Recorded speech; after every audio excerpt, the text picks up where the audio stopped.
Hi everyone. आज हम geography का एक टॉपिक लेंगे, ट्रॉपिकल रेन फॉरेस्ट जोन।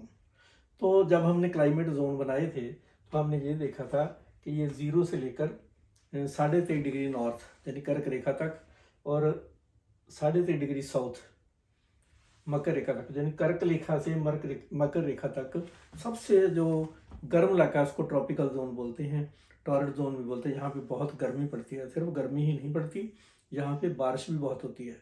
तो गर्मी की वजह से क्योंकि ज़्यादा होती है तो ज़्यादा बादल बनते हैं, ज़्यादा बारिश होती है, लगभग रोज़ बारिश होती है। तो इस इलाके में अगर आप यूं कहिए कि 2000 मिलीमीटर रेन जड़ी है मिलियन हो जाती है। तो इस इलाके में जंगल भी घने पाए जाते हैं। तो हम वो देखेंगे कि वर्षा के कारण जहाँ पे बड़े गहरे जंगल उगाए जाते हैं वो इलाका होता है 0 से 10 तक, 0 से 10 तक। तो ये जो 20 डिग्री का होता है लगभग, तो इसको हम ट्रॉपिकल रेन फॉरेस्ट जोन बोला जाता है। ट्रॉपिकल रेन फॉरेस्ट का मतलब बहुत ही ज़्यादा घने जंगल उगते हैं इस एरिया में वर्षा के कारण। तो जो 10 से लेकर 60 तक है उगते तो वहाँ भी है, परंतु कंपैरेटिवली उस इलाके के जो 10 को छोड़ के 10 से आगे 13 डिग्री बचता है उसमें वृक्ष तो होते हैं पर वो सीजनल होते हैं। वर्षा के कारण उनके पत्ते, जब नहीं वर्षा होती तो पत्ते झड़ जाते हैं, तो उनको सब ट्रॉपिकल रेन फॉरेस्ट बोला जाता है। तो ये है रेन फॉरेस्ट जोन। तो इसका कारण ये है कि ये सब 70 मिलियन ईयर से यहाँ पे ये वृक्ष, ये जंगल उगे हुए हैं। यहाँ पे बड़े घने घने जंगल हैं। तो सबसे पहले अगर हम इस मैप पे देखें, नक्शे पे देखें, तो ये वाला हमारा 0 डिग्री है, तो ये वाला 10, ये वाला 10, ये वाला 10, तो ये वाला ट्रॉपिकल रेन फॉरेस्ट का इलाका है और उसके 10 आगे सब ट्रॉपिकल आ जाता है। तो साउथ इस एरिया से शुरू करो तो इंडोनेशिया तक, यानी यहाँ से अगर हम साउथ अफ्रीका से शुरू करें, ये वाला साउथ अफ्रीका से शुरू करो, फिर आ जाता अफ्रीका, फिर आ जाता है ये इंडोनेशिया, फिर वापस फिर साउथ अफ्रीका आ जाता है। तो ये इसको क्योंकि हमने खोल दिया इसलिए 3 लगते हैं, 3 एरिया है जहाँ पे ये इनके इलाके आ जाते हैं। तो सबसे पहले होते हैं साउथ अमेरिका में। तो यहाँ पे ट्रॉपिकल रेन फॉरेस्ट की सबसे बड़ा बेसन जो है वो अमेजन का बेसन है। अमेजन इतना बड़ा जंगली इलाका है, इतना बड़ा जंगली इलाका है कि उसका जो अगर आप क्षेत्रफल देखें तो हमारे भारत, जो इंडिया का सारा क्षेत्रफल है उससे दुगना है। वो अकेला जंगल ही हमारे 2 भारत के बराबर है। तो आप देखिए वो कितने कितने बड़े जंगल होंगे। तो उसमें बीच में ही अमेजन दरिया बगता है। तो इस अमेजोन में कौन कौन से देश मोस्टली आ जाते हैं? सबसे पहले तो जो भी अमेजोन बेसन है उसका 60% यहाँ ब्राज़ील में आता है, ये वाला। फिर उसके आसपास वाले 8-9 कंट्रियों में फैला हुआ है। ये कितना, पेरू है, इक्वेडोर है, कोलंबिया है, बोलीविया है, सूरीनाम है। तो इस तरह 8-9 देशों में ये फैला हुआ है। तो इसके बाद फिर ये अफ्रीका के जंगल आ जाते हैं। अफ्रीका के भी जानते हो कितने जंगल है, परंतु यहाँ पे कांगो बेसन है। कांगो का जो बेसन है वो अमेजन से आधा होगा करीबन। तो कांगो बेसन, जो अगर कांगो बेसन और इंडोनेशिया के जंगलों को दोनों को मिला ले तो ये अमेजन बेसन दोनों से ज्यादा होगा। तो यहाँ पे कांगो देश है, डेमोक्रेटिक, ये वाला लगा, डेमोक्रेटिक रिपब्लिक ऑफ कांगो है, गैबन है। फिर ये वाले इस एरिया में जितने भी आ जाते हैं ये वाले, ये सारे कांगो बेसन में आ जाते हैं। तो पहले अमेजन बेसन, फिर कांगो बेसन, फिर आ जाता है इंडोनेशिया के इलाके में, इंडोनेशिया, मलेशिया, फिर ये वाला इलाका, सिंगापुर वाला इलाका, ये वाला इलाका आ जाता है। तो ये 3 तो इसके मेन एरिया हैं जहाँ पे रेन फॉरेस्ट जोन पाए जाते हैं। इसके अलावा भी जहाँ जहाँ बारिश ज़्यादा होती है वहाँ पे रेन फॉरेस्ट पाए जाते हैं। जैसे ऑस्ट्रेलिया के नॉर्थ में पाए जाते हैं। भारत का ये वाला जो पश्चिमी इलाका है ना, जब बारिश होती है जहाँ पे, ये वाला भारत है ना, ये वाला इलाका, ये वाला जब केरला की मानसून पुणे हमारे यहाँ एंटर करती हैं तो पश्चिमी घाट है ना बॉम्बे के पास, तो महाराष्ट्र में, वो केरला में, उस एरिया में, तो पश्चिमी घाट के इस तरफ बहुत ज़्यादा बारिश होती है। वहाँ पे घने जंगल पाए जाते हैं, रेन फॉरेस्ट पाए जाते हैं। तो भारत में भी इसी तरह वो ये वाला इलाका, ये वाला मेघालय इलाका, मेघालय, असम, त्रिपुरा वाला, तो वहाँ भी बारिश बहुत होती है। चेरापूंजी आप देखते कितनी बारिश होती है उस इलाके में। तो इसके अलावा उसको बर्मा भी उसी एरिया में पड़ता है, बांग्लादेश भी पड़ता है, वहाँ भी जो रेन फॉरेस्ट के जंगल पाए जाते हैं। तो इसके बिना भी ये जो यूरोप है, इसके नॉर्थ में भी, इसमें भी बारिश होने की वजह से वहाँ जंगल मिलते हैं। मेक्सिको के इस एरिया में, अमेरिका के इस है कोस्टोरिकोस का एक स्टेट है, वहाँ पे मिलते हैं। तो ये वाले जो जंगल है लगभग यूँ कहिए कि इस अंटार्कटिका को छोड़ के, ये वाला अंटार्कटिका छोड़ दो, बाकी सब में पाए जाते हैं।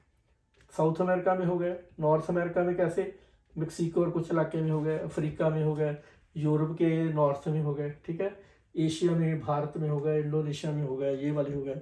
तो ये वाले हर जगह जो है रेन फॉरेस्ट पाए जाते हैं।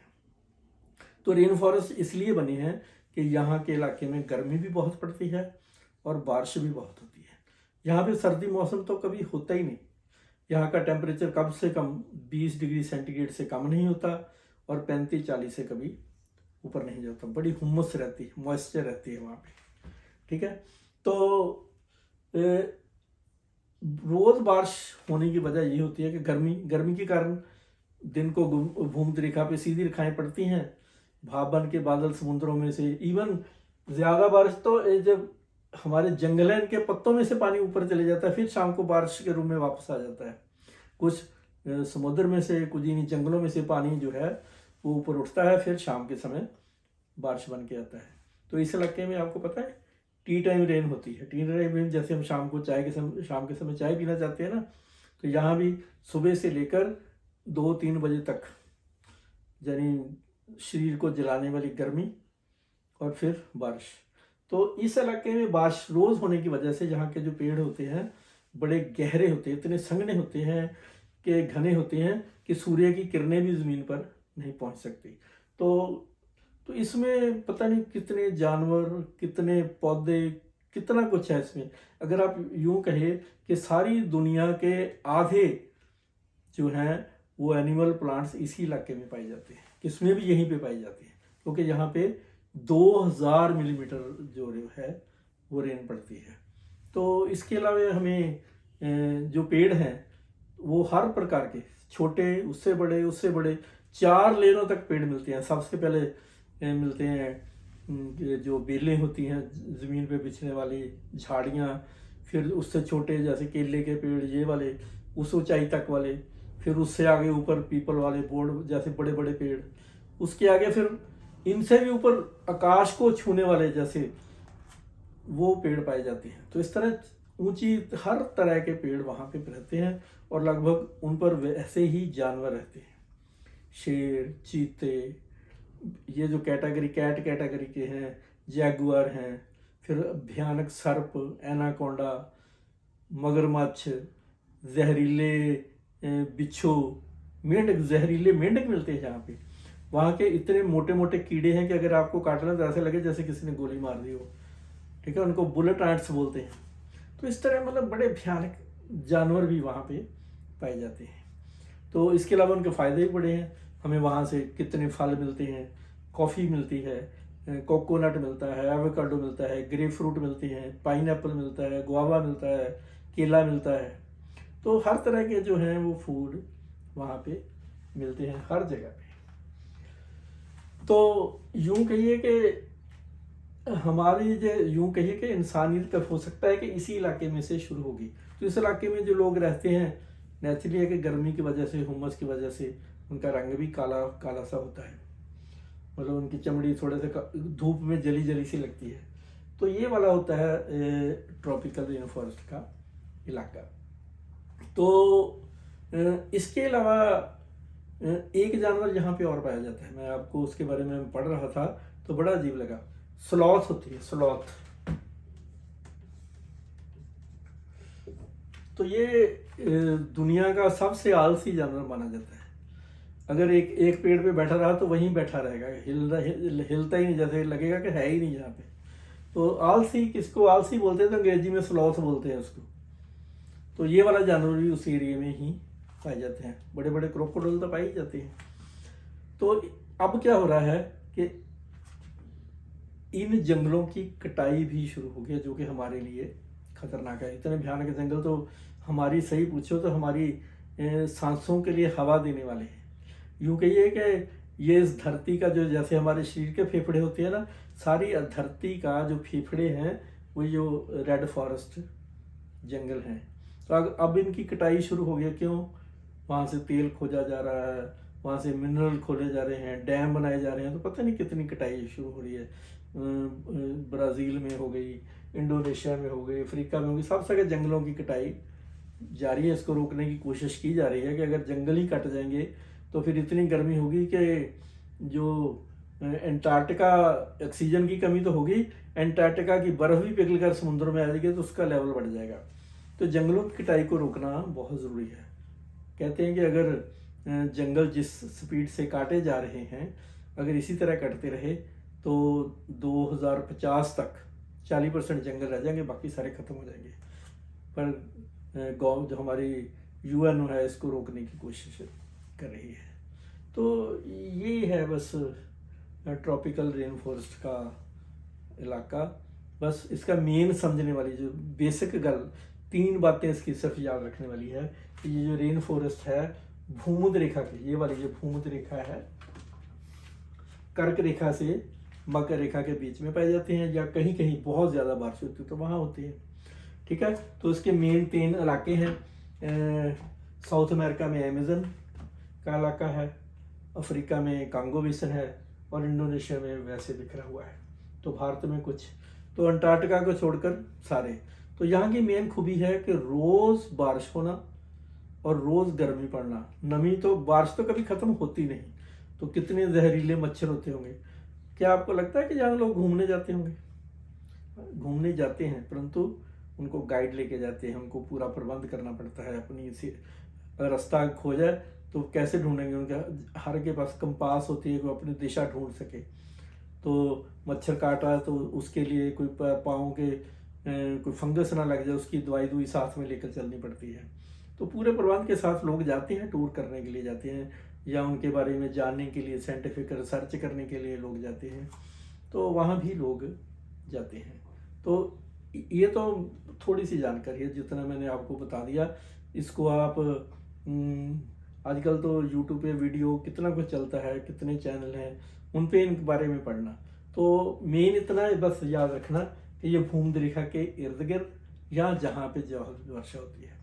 तो मेन ही कारण, सर्दी होती नहीं, गर्मी बहुत है, रोज़ बारिश है, बहुत घने जंगल हैं, और बड़े खूंखार जानवर हैं, हर तरह का जानवर में पाया जाता है। तो ये है इसकी मेन खूबियाँ।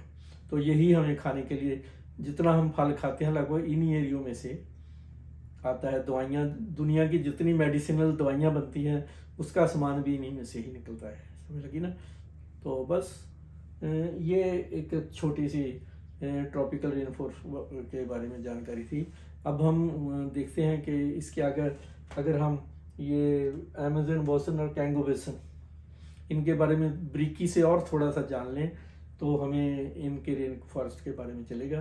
तो इसके बारे में एक और वीडियो बनाएंगे कि अमेज़न बेसिन और कांगो बेसिन, इनमें क्या समानता है और ये कितने एक दूसरे से मैच करते हैं। तो बस, अगर आपको रेन फॉरेस्ट के बारे में, ट्रॉपिकल रेन फॉरेस्ट के बारे में थोड़ा बहुत पता चल गया तो अच्छी बात है। इसको हम पहले भूमध्य रेखा खंड भी बोल दिया करते थे जब पढ़ते थे ना। तो ये वही है। तो बस इसको किताबों में पढ़िए, इनको समझिए। बस वही बेसिक, भूमध्य रेखा के आसपास गर्मी, बारिश, जंगल, जानवर, यही 4-5 बातें हैं। तो बस इस वीडियो को लाइक करना, शेयर करना, दोस्तों को बताना। Okay, bye.